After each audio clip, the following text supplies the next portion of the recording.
Opening 11, Share the World.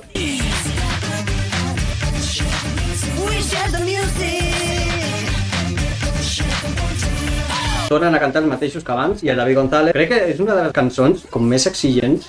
Va ser l'últim opening doblat en català. També crec que és l'única cançó que manté la pista vocal japonesa, perquè la tornada és la mateixa que la japonesa. Vull dir, els cantats japonesos surten a la versió catalana. Sí. Per després quedar-s'hi per sempre. Sí. No! Va ser donada.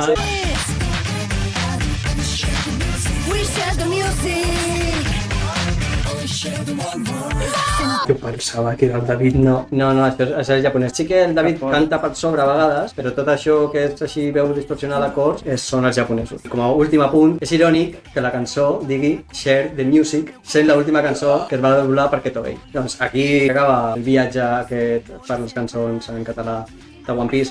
Sí, sé que l'altre costat d'un mur que no veig m'estàs esperant i vinc a buscar-te aviat ja arribaré allà et trobaré em duràs navegant cap a tu món sí És una llàstima que no pugui ser això més llarg, però... Tot i així tenim moltes cançons, són 29 cançons, hem comentat 29 cançons. Arribem al